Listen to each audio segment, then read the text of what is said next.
Uma ameaça existencial estava se aproximando do mundo da origem. Zorovar, o deus do espaço e da criação, e Hicklin, o gênio do tempo e da magia, estavam nas fronteiras do mundo de Lambda, verificar se há movimentos nos outros mundos apenas por precaução. Se a humanidade se extinguir, o deus de origem desaparecerá da existência pouco tempo depois. Se isso acontecer, mesmo que o próprio planeta permaneça, não será diferente do próprio mundo deixar de existir, disse Zorovar. O Deus de origem é um ser que foi criado pela devoção e medos da totalidade da humanidade. Assim, não é capaz de criar uma nova vida inteligente como nós somos.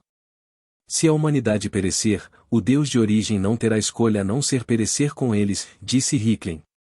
Bem, não é tão fácil para nós criar vida inteligente, também. Como a Terra, origem era um mundo cujo espaço se comportava de forma semelhante aos Lambda-elites e cujo tempo fluía aproximadamente no mesmo ritmo.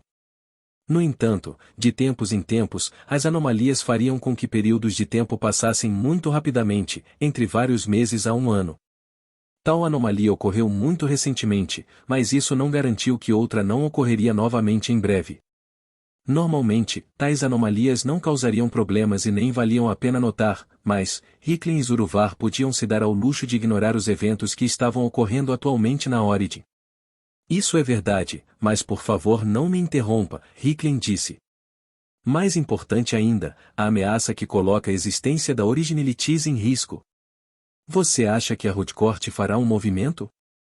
É possível que ele nem tenha notado o perigo. Embora também seja provável que ele tenha notado, mas não pretende fazer uma jogada, disse Zorovar.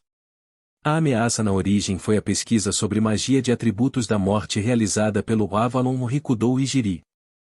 Se a pesquisa fosse bem-sucedida. Em outras palavras, se produzisse os resultados mais terríveis, toda a vida seria extinta no continente em que Rikudou Ijiri estava conduzindo a pesquisa. E se os humanos da origem não pudessem contê-lo, toda a vida em um hemisfério inteiro seria extinta. Isso afetaria toda a vida, não apenas os humanos. E não seriam apenas pássaros, bestas, peixes e plantas. Cada micróbio, fungo e bactéria no ar, na água e no subsolo seria aniquilado. Após a morte de Plutão da oitava orientação, seu atributo de morte humana explodiu fora de controle dentro do prédio do Departamento de Defesa dos Estados Federais. Se a pesquisa de Rikudou Ilitus continuasse, esse incidente se repetiria, mas desta vez na escala de um continente inteiro, ou possivelmente até de um hemisfério inteiro. A humanidade não seria extinta imediatamente, mas era questionável se eles poderiam sobreviver a tal incidente. Afinal, não apenas metade da população humana pereceria, mas vastas áreas do planeta, terras e mares, se tornariam zonas mortas sem vida nelas. Não estava claro se Harcourt estava ciente desse possível cenário. Mesmo se ele fosse, era possível que ele apenas pensasse nisso como uma oportunidade, pois o incidente faria com que muitos dos Bravers também perecessem, e ele seria capaz de usá-los como peões contra Vandaliel. Não sabemos o quanto ele considera a origem valiosa. Mesmo que uma explosão descontrolada de mana, que atribuísse a morte, extinguisse metade de toda a vida do mundo, as almas não serão destruídas. Enquanto não forem destruídos, seu círculo de sistema de transmigração poderá não ser afetado. E como o Deus da origem se aliou a Vandaliel, é possível que ele considere a destruição desse mundo um resultado desejável, especulou Zorovar. Ele não sabia que Harcourt já havia tentado cortar a conexão entre seu círculo de sistema de transmigração e Lambda, ao custo de cortar a Terra e a origem também. Se ele soubesse disso, teria certeza de que essa especulação estava correta. E, na verdade, a origem tornou-se uma questão de importância secundária para Harcourt, e ele não se importava com o que aconteceu com ele, desde que ele pudesse alcançar o objetivo que era sua maior prioridade, o apagamento de Vandaliel da existência. A origem era insignificante em comparação com isso. Uma vez que Vandaliel foi apagado e o império demoníaco de Vidal foi destruído, ele não seria mais um deus do mundo de Lambda. Se a origem continuasse a existir depois disso, então ele se consideraria um pouco sortudo, e se fosse destruído, então ele simplesmente daria de ombros e diria, oh well. Claro, é possível que ele simplesmente acredite que os outros indivíduos reencarnados possam parar o desastre iminente, Zorovar acrescentou. Amemiya Hiroto. O Deus de origem aparentemente pretende emprestar-lhe sua força também, então espero que ele possa fazer algo sobre isso, e seria melhor se ele pudesse sobreviver e viver o resto de seus anos até morrer em uma idade que está muito além de sua expectativa de vida, disse Hickling. Ambos desejaram a Amemiya Hiroto o melhor da fortuna em suas próximas batalhas. Mais importante, Zurvar, existem movimentos dos deuses de outros mundos? Se Rodcourt pedisse a ajuda deles, e eles concordassem em fornecê-la, eu teria pena deles, disse Hickling. Ele estava preocupado que Rodcourt pudesse ter pedido ajuda aos deuses de outros mundos sob o domínio de seu círculo de sistema de transmigração e que ele poderia tê-los coagido com a ameaça de impedir que a reencarnação acontecesse no mundo deles se o ajudassem a apagar Vandaliel. Eu acho que você está pensando demais nas coisas. Fazer tal coisa seria uma espada de dois gumes, disse Zurvar enquanto olhava profundamente para o espaço, derramando um líquido preto em sua xícara. A preocupação de Hicklentroit era que Rodcourt faria essa ameaça aos deuses dos outros mundos, o que seria eficaz contra todos os deuses que desejassem a existência contínua de seus mundos, e esses deuses não teriam escolha a não ser obedecê-lo. Mas se Rodcourt ameaçasse os deuses de outros mundos dessa maneira, muitos deles começariam a desconfiar de Rodcourt e o viriam como uma ameaça.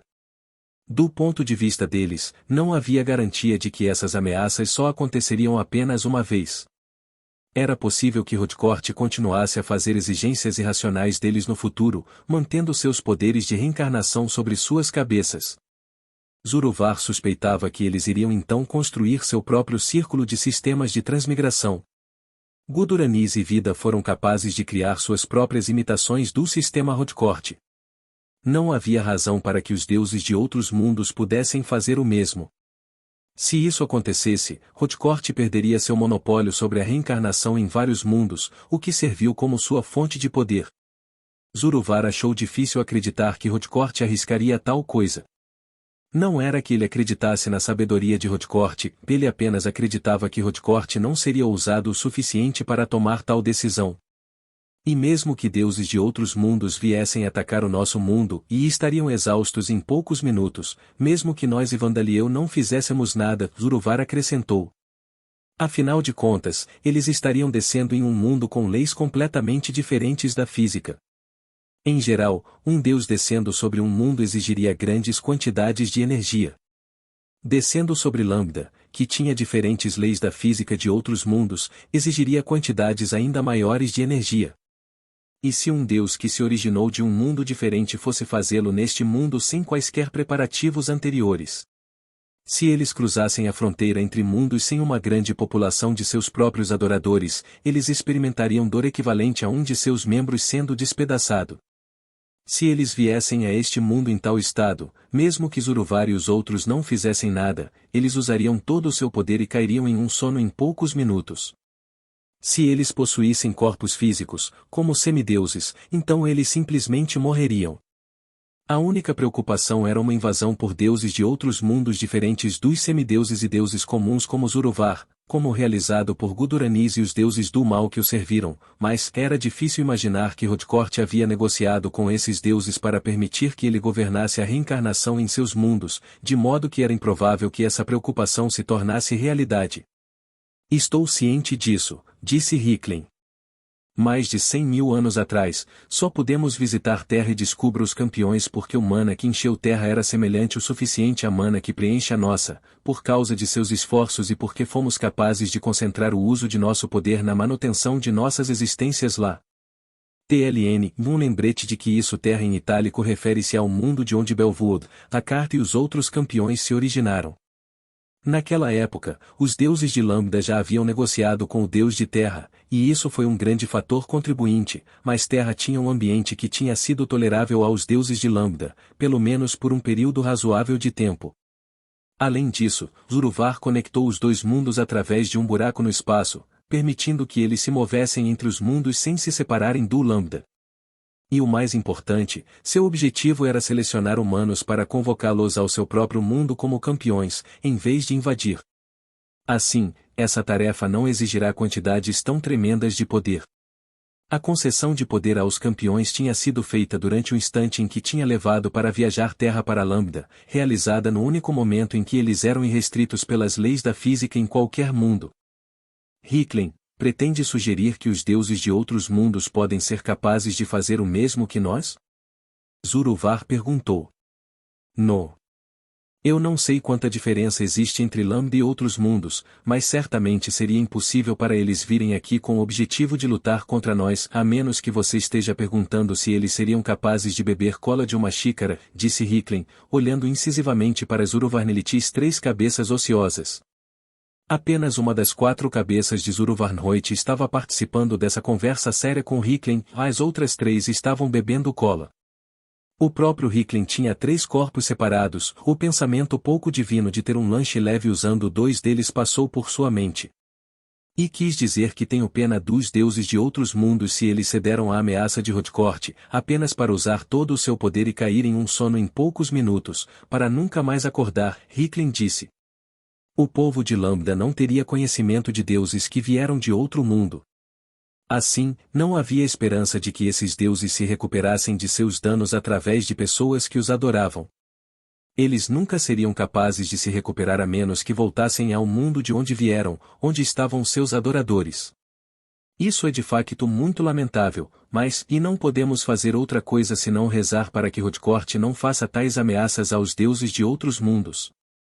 E atualmente, não parece haver sinais de ele fazer isso, disse Zuru-Var. Tem razão, mas vamos ficar vigilantes por mais algum tempo, por precaução. Se formos capazes de sentir os sinais de outros deuses que vêm antes de chegarem, podemos passar um aviso, disse Hickling. Havia também um cenário em que havia outro mundo com deuses e heróis de atributos espaciais cuja força rivalizava com a de pessoas como Schneider, Randolph e Heinz, e os deuses enviaram estes heróis para Lambda.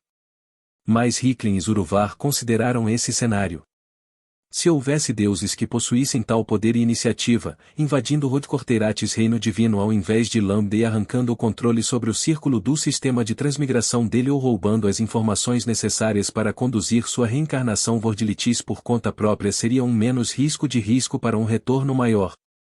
E tais deuses capazes certamente perceberiam isso. Mais uma vez que Rodcourt descobre que ele é incapaz de escapar de sua própria destruição ou dano catastrófico que faria com que ele caísse em um sono, não há garantia de que ele não ameaçará outros deuses. O que está acontecendo? Hickling se perguntou. Temos apenas de manter um olho constante na situação, suponho? Não podemos pedir a Rodcourt pessoalmente, então não temos escolha a não ser continuar espiando e observando. Não há como ter a certeza de nada, disse Zuru-Var. Enquanto isso, o Avalon Rikudo Ijiri, o homem que foi considerado uma ameaça maior à existência dos Originalitus do que uma guerra total entre grandes nações, disse ele, estava sentindo frustração e suspeita pela falta de progresso em seus planos e em sua pesquisa. Então, parece que o metamorfo deixará de ser útil, disse.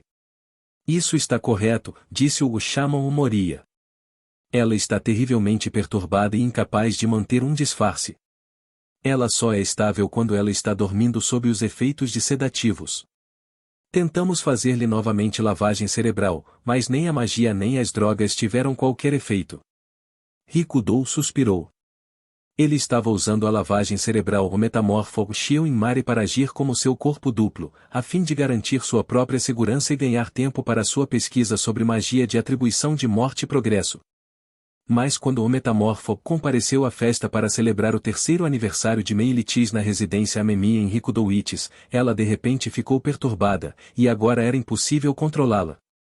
Desde então, Rikudo foi forçado a fazer pessoalmente suas próprias aparições públicas na mídia. Isso ocupou grande parte do seu tempo.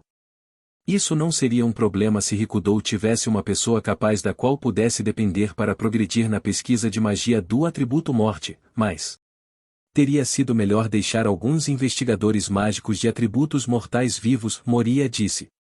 Capaz pesquisadores, para ser mais preciso, disse Rikudo.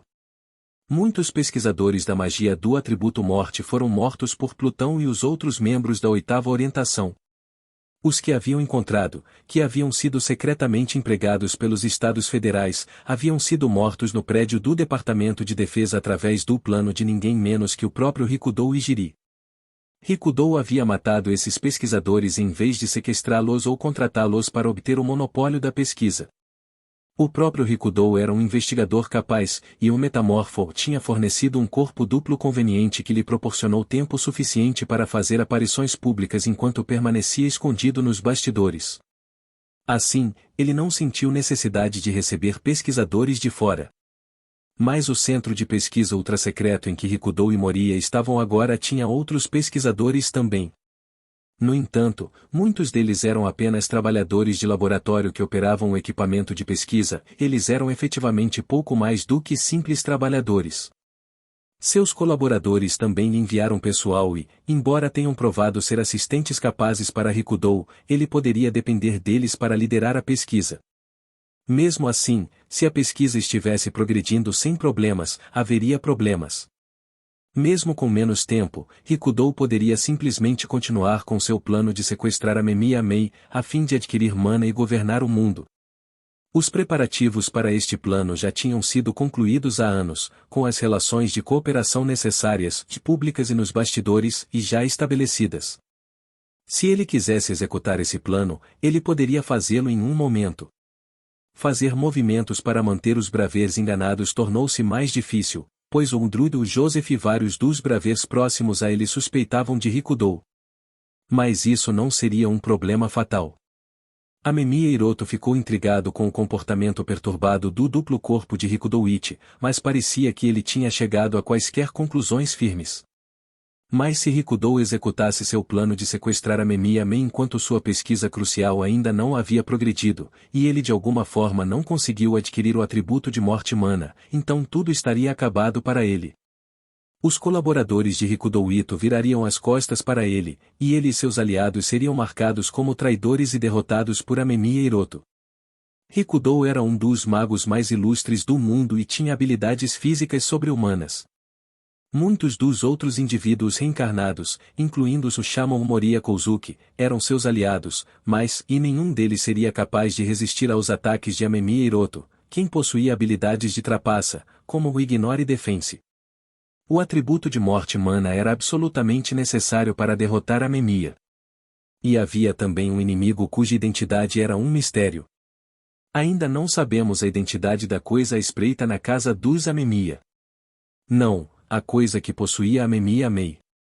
Dado o comportamento de Hiroto e Narumi, não parece estar em contato com eles, mas é possível que esteja em contato com Joseph, disse Rikudo. Então quem causou o metamorfo disse Moria. Não há outra explicação, disse Rikudo. Apenas que tipo de mágica? Não, que tipo de habilidades ela usa? Ou será que existem outros indivíduos reencarnados além dos mortos-vivos que desconhecemos? Havia sensores na residência Amemiya que detectaram todas as formas de mana, incluindo mana, que atribuiu à morte. E, no entanto, mesmo eles foram incapazes de detectar esse inimigo desconhecido, mesmo no momento em que a lavagem cerebral de um metamorfo foi interrompida, fazendo com que ela se perturbasse. Isso era impossível de entender para Rikudo, que acreditava que o inimigo desconhecido, Ibanda, era um membro sobrevivente da oitava orientação, um de seus adoradores fanáticos, e era um dos seus seguidores, ou talvez um espião enviado por outro inimigo. Era certamente impossível para este inimigo permanecer invisível e fazer com que o metamorfo se tornasse perturbado sem lançar um único feitiço e sem emitir qualquer forma de mana. Não sem algum tipo de habilidade de trapaça como as possuídas pelos indivíduos reencarnados. Habilidades semelhantes a trapaças consumiam mana quando usadas, mas não faziam com que mana fosse irradiada, então podiam ser detectadas por sensores. A verdade era que Banda estava em um estado invisível por padrão, e a razão pela qual a lavagem cerebral de um metamorfo havia sido interrompida foi porque ele já havia aparecido para ela em um sonho. O incidente foi desencadeado por palavras de Meiroiti, e Banda tinha usado qualquer mana. Acredito que é um ser que foi criado através das capacidades de alguém, mas que possuiu Amemiya Mei. Tendo em conta que It um ser que é poderoso o suficiente para destruir um dos meus espíritos artificiais num instante, mas que permanece completamente escondido, não há outra possibilidade, disse Moria. E ele estava, de fato, correto. No entanto, ele nunca poderia ter adivinhado que este Usomeon era o conhecido pelo codinome Gundiad, o indivíduo reencarnado que já não existia neste mundo. Então, afinal, um indivíduo reencarnado. Alguém tomou conhecimento dos meus planos, ganhou Joseph e outros como aliados e agora está protegendo Amemi e Amei. Mas por que eles estão mantendo isso em segredo de Amemi, Hiroto e Narumi? Rikudou se perguntou. Temos muito pouca informação. É impossível restringir as possibilidades nesta fase. Ainda havia muitos indivíduos reencarnados sobreviventes. E foi possível que indivíduos reencarnados desenvolvessem ainda mais as habilidades que lhes haviam sido concedidas pelo Deus da reencarnação. Não era muito estranho pensar que um deles o havia feito e criar uma maneira de usar suas habilidades de uma maneira que Rikudou não estava ciente. Assim, Rikudou desistiu de tentar identificar este Samoan por enquanto. Dado que eles estavam protegendo Mei, era inevitável que eles interferissem em seus planos.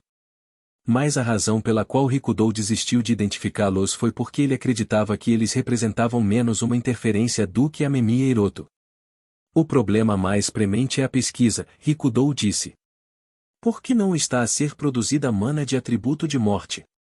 Ele olhou para as vastas quantidades de dados que mostraram os resultados dos experimentos que haviam sido realizados até agora. Mas todos os resultados foram os mesmos, falha. No laboratório de investigação ultra-secreto da nação militar que tinha mantido o Undiad, a investigação tinha sido realizada sob a hipótese de que uma afinidade para o atributo morte era possuída por um ser humano que não possuía uma afinidade para qualquer outro atributo. Amostras humanas foram coletadas de pessoas de todo o mundo que não possuíam afinidade por nenhum dos atributos mágicos, mas isso falhou. Cada uma dessas amostras tinha sido tão carente de qualquer afinidade por um atributo que não era exagero dizer que não tinham afinidade alguma mais, na realidade, não tinham nenhuma afinidade, havia um pouco e embora fosse cerca de 1% de uma pessoa comum. Os pesquisadores do laboratório ultrasecreto tentaram então criar artificialmente humanos sem afinidade por nenhum atributo. Mas isso também falhou. Para começar, era impossível para eles criar um ser humano do nada com a tecnologia usada na época, e embora a tecnologia de clonagem usada para criar cópias de humanos existentes fosse capaz de suprimir afinidades para os atributos, ela não conseguiu reduzi-la a nada. E como seu último recurso, eles usaram clones dos mortos-vivos, sua prole que eles criaram artificialmente, e até mesmo seus parentes, incluindo os pais que o venderam. Mas tudo foi em vão. Para começar, mesmo com a tecnologia moderna atual Originalitus, ninguém havia descoberto o que determinava as afinidades de uma pessoa para os atributos. Depois disso, o trabalho dos pesquisadores no laboratório ultrasecreto tinha desviado o curso.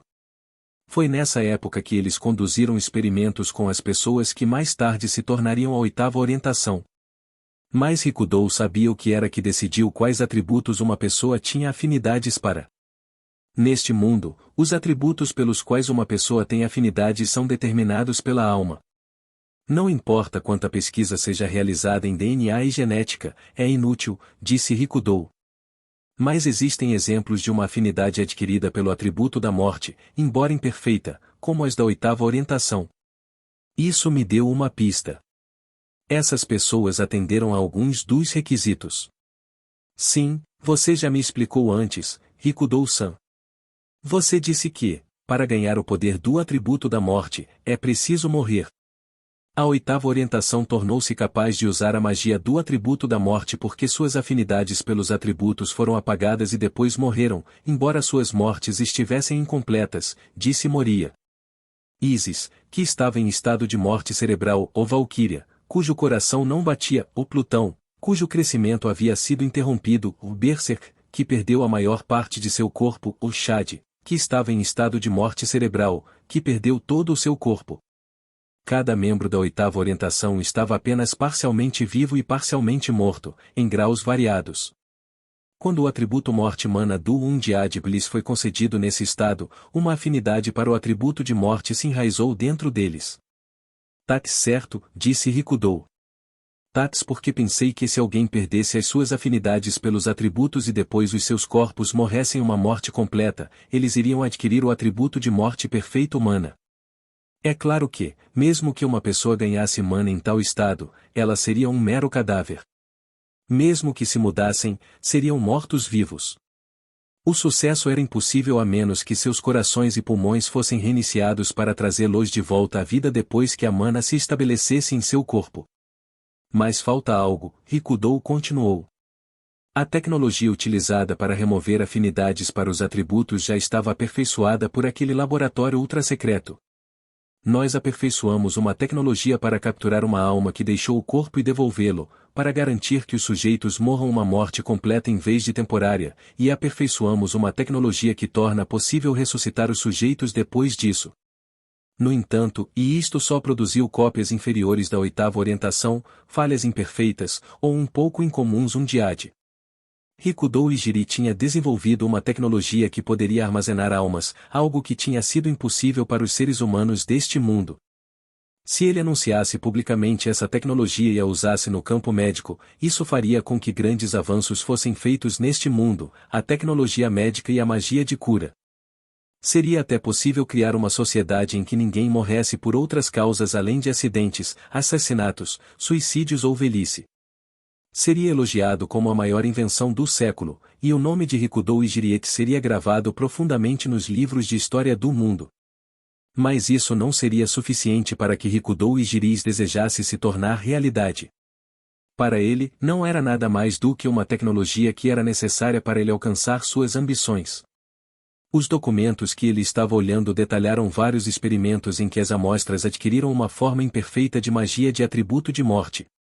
Uma amostra com uma habilidade causou a deterioração de qualquer coisa que eles tocaram, outra com a capacidade de extrair diretamente a água de seu alvo, incluindo alguns que adquiriram as mesmas habilidades que os membros da oitava orientação.